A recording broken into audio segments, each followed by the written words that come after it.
Las historias, creepypastas, relatos de terror ficticios que han sido compilados y pegados en todo internet, más o menos desde los principios de los años 90. Y si nunca has oído hablar de una creepypasta, son simplemente historias de terror escritas por personas en internet. Y algunas, debo de admitir, que se han difundido como un fuego increíblemente salvaje. Pero hoy no te voy a leer estas creepypastas, sino que este video está totalmente dedicado a tratar de encontrar los eventos reales que han inspirado a estas mismas historias. Vamos a hablar desde el experimento ruso del sueño hasta la historia detrás de Slenderman.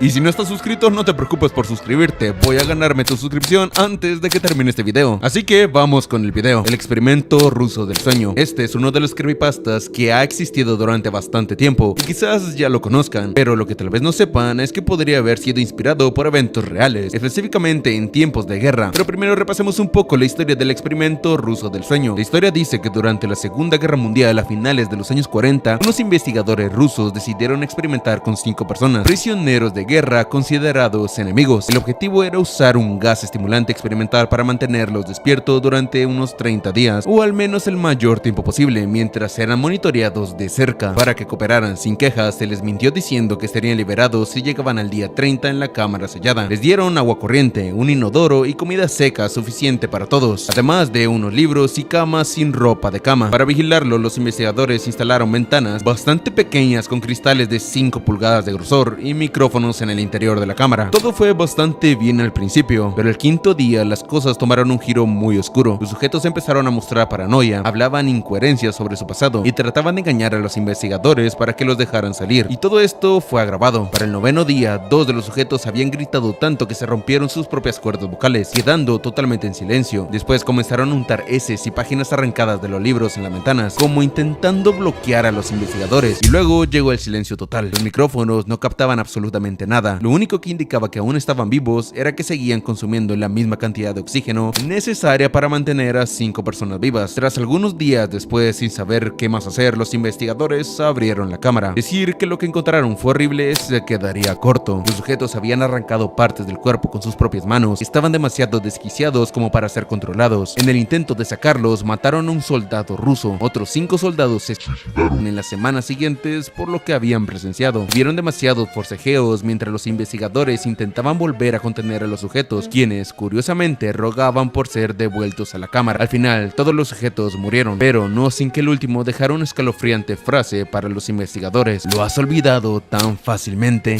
Nosotros somos tú. Somos la locura que vive en todos ustedes, rogando por liberarse en todo momento desde tu mente animal más profunda. Somos lo que escondes cada noche en tu cama. Somos lo que adormeces en silencio y paralizas cuando entras en el refugio nocturno donde no podemos entrar. Y todo esto fue falso, no fue nada más que ficción. Quiero dejar eso en claro antes de que alguien piense que todo esto es real. ¿Y en qué pudo haberse inspirado? Pues hay eventos históricos que se alinean de formas inquietantes. Pero creo que esta música de fondo no queda tanto para lo que estamos hablando, ¿verdad? Así que mucho mejor. Por ejemplo, en los años 30 y 40, la unidad 731 del ejército imperial japonés hizo experimentos ilegales y letales en más o menos unos 3000 civiles chinos para desarrollar armas químicas y biológicas. Además que Estados Unidos también experimentó con gas mostaza, probándolos en soldados de minorías como preparación para una posible guerra química. Fue una parte bastante dolorosa y aterradora y secreta de la historia de Estados Unidos, y todo esto durante la Segunda Guerra Mundial. Esos experimentos se revelaron por primera vez en los años 90 y una investigación de NPR encontró que el ejército usó pruebas basadas en raza. Hombres afroamericanos, japoneses, americanos y puertorriqueños fueron seleccionados. Esas fotos muestran los brazos de los hombres expuestos al gas mostaza y otros agentes. Algunos, como Rolling Edwards, aún viven con las consecuencias después de décadas. El Reino Unido también hizo algo similar, probando LSD en los Royal Marines. Y ya ven a dónde va esto, ¿verdad? Los gobiernos hicieron experimentos muy cuestionables en personas inocentes, con resultados totalmente devastadores, no muy diferente a lo que plantea la creepypasta del experimento ruso del sueño. Y estuvo bastante fuerte el primero, ¿verdad? Pues prepárense porque vienen peores. Creepypasta de Doppelgangers. Este es bastante corto, no es sobre una creepypasta en específico, pero sí sobre una temática bastante interesante. Son historias donde alguien siente que un ser querido ha sido reemplazado por otro o por algo más, como en la película Invasores de Cuerpos de 1956, donde los habitantes de un pueblo californiano sienten eso mismo, y resulta que tenían razón, eran aliens alienígenas e impostores. Ese mismo concepto aparece en la creepypasta sobre un gemelo malvado, un niño que ha sido reemplazado por una presencia oscura. De hecho, uno de los creepypastas más cortos que existen y bastante curioso y más famosos va así. Empiezo a roparlo y me dice: papi, revisa si hay monstruos debajo de mi cama. Miro por debajo y veo otro él temblando y susurrando: hay alguien en mi cama. Este relato fue adaptado en un cortometraje llamado Truck Me In, que ha ganado premios en festivales de cine en España, Alemania, Suecia, Italia y Canadá. Pero ¿en qué se inspiran estas historias? Básicamente en una condición real llamada delirio de Capgras, y se llama así precisamente por el psiquiatra francés Joseph Capgras. Básicamente ese trastorno psicológico va en que el paciente se convence de que las personas a su alrededor han sido reemplazadas por impostores, pero en realidad se ha asociado con varias otras condiciones subyacentes, incluyendo cambios en la química cerebral debido a enfermedades mentales o traumas. Las personas con ese trastorno no pueden procesar los elementos que no les gusta de quienes los ordenan. Mientras investigaba, encontré un video sobre un paciente con delirio de Capgras, y para darles contexto, básicamente él sufrió un accidente automovilístico, estuvo en coma durante 5 semanas y al despertar ya no conocía a sus padres como tales, solo los veía como personas que lo estaban limitando. Pero bueno, volviendo al delirio de Capgras, lo peor es que según V.S. Ramachandran, un neurocientífico de la Universidad de California, no existe ningún tratamiento definitivo. No hay una cantidad de diálogo o razonamiento que cure este mismo trastorno. Aunque los pacientes pueden recibir medicamentos, como ocurre con otras enfermedades mentales, igual sigue siendo algo muy incierto que restablece realmente la conexión entre la percepción y la emoción en quienes sufren toda esta condición.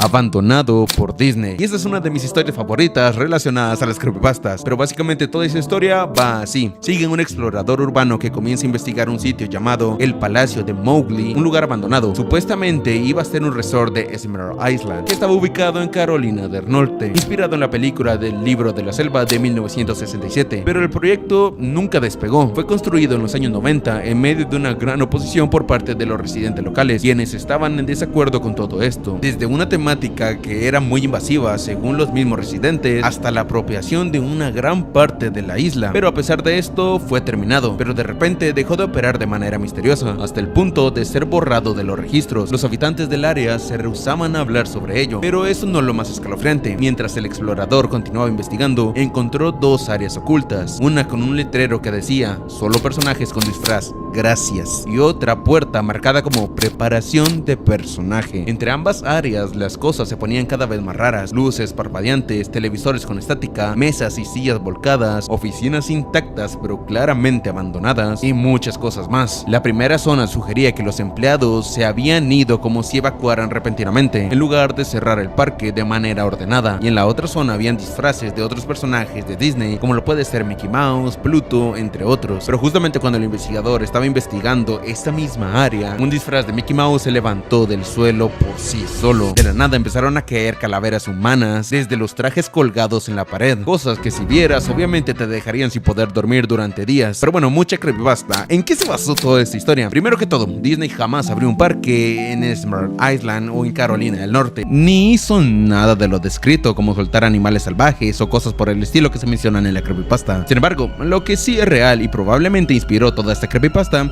es que Disney ha abierto y cerrado demasiados parques temáticos en el pasado. Por ejemplo, en 1974, en Baker Lake, Florida, Disney abrió un zoológico llamado como Treasure Island. Luego lo nombraron como Discovery Island. Este mismo operó hasta 1999, cuando fue cerrado abruptamente por razones que hasta día de hoy seguimos sin conocer. Síndrome del pueblo lavanda. Y ok, la historia comienza el 27 de febrero de 1996, cuando se lanzó el videojuego de Pokémon. Se dice que tras el lanzamiento hubo un aumento inmediato en suicidios de niños entre 10 y 15 años de edad, por medios como el ahorcamiento o saltar desde las alturas. Estas víctimas mostraban comportamientos muy erráticos, como gritar caóticamente cuando se les preguntaba por qué querían hacerse daño, y curiosamente si se mencionaba el nombre Pokémon, los gritos se intensificaban y trataban de huir de cualquier habitación con Pokémon rojo o verde. Esto obviamente llevó a las sospechas de que los suicidios estaban relacionados con todo este juego. La policía entrevistó a Satoshi Higahari, el director del juego, quien, aunque no confesó nada, los dirigió a los programadores responsables del contenido. Uno de ellos, o sea, Takamori Yuta, los refirió al compositor del juego, o sea, Yoshishi Musada. Sí, ya sé que hay demasiados nombres en japonés, pero ahora entenderás por qué. Luego de mencionarle todos los rumores que se estaban esparciendo por toda la parte de Japón, como que la música del pueblo lavanda estaba enfermando a los niños, se realizaron demasiadas demasiados estudios. Pero curiosamente no pasó nada al escuchar la música en presencia de Musada. Investigando más descubrieron que un desarrollador llamado como Shiromura se había suicidado y que su amigo Keiji Nino se había encerrado en su apartamento tras la salida del juego. Lo que siguió fue una revelación bastante extraña. Mura había programado algo siniestro en el inicio del juego, que curiosamente llamaba a los niños a seguir un Pokémon hacia el vacío. Y ok, aquí termina la creepypasta básicamente, pero algo pudo haber inspirado toda esta historia. Pues de hecho sí, y en 1997 685 niños y adolescentes japoneses fueron hospitalizados tras ver un episodio del anime de Pokémon. El episodio fue inmediatamente prohibido, ya que causaba ataques epilépticos por sus luces fuertes intermitentes. Además, en los 90 en Japón se rumoreaba un aumento de suicidios menores. Aunque no llegué a encontrar algún tipo de estadísticas oficiales que lo confirmen, se dice que todo esto fue lo que lo inspiró, Ben Drowned, la cual básicamente nos lleva a la historia de que un niño se encuentra un cassette del videojuego de The Legend of Zelda, en el cual se la pasa jugando bastante tranquilo, bastante de chill, y justamente al llegar a cierta parte del juego se encuentra con un personaje bastante parecido a Link, o sea, el protagonista de Zelda. Pero curiosamente, este personaje tenía el rostro bastante diferente al del protagonista. Tenía unos ojos casi, por llamarlo así, hiperrealistas, y justamente se mencionaba que su nombre era Ben Drowned, el cual incitaba al jugador a que se quitara la vida de una manera muy escalofriante,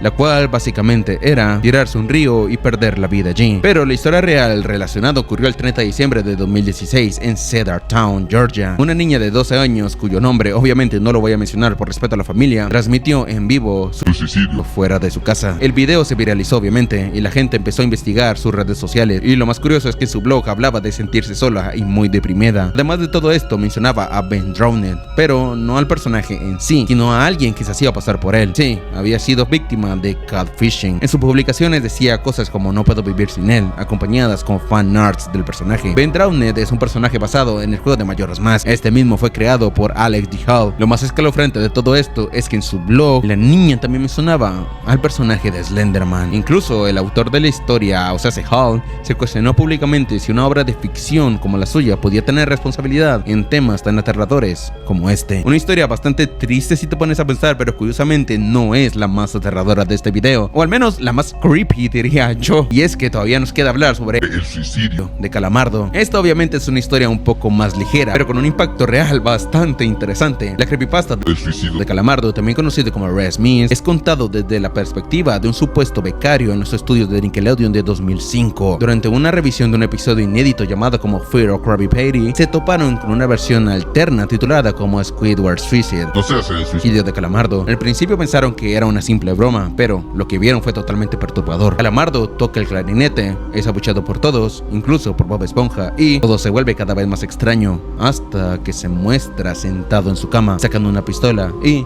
arrebatándose la vida. Uno de los detalles más famosos es que sus ojos eran hiperrealistas, con venas pulsando y sangrando, muy lejos obviamente del estilo de la animación habitual en esa serie. Pero lo más curioso de todo esto es que esta creepypasta terminó siendo real. En el episodio de SpongeBob in the Random Land en la temporada 12, Calamardo abre varias puertas y en una de ellas se encuentra con una versión de sí mismo, pero curiosamente con los ojos demasiado rojos y hasta cierto punto realistas, y obviamente hasta cierto punto bastante parecidos a los de la creepypasta. Eso sí, en algunos países censuraron esta escena, reemplazándola con una versión más amigable del personaje. Pero básicamente sí, terminó siendo canónica toda esta versión de la creepypasta en el universo real de Bob Esponja. Así que hermanitos, hasta aquí ha llegado este videardo. Muchísimas gracias por quedarte hasta acá. En verdad te quiero mucho por quedarte hasta acá. Y solo me queda decirte que te quiero una banda y que todo va a salir bien. Nos vemos.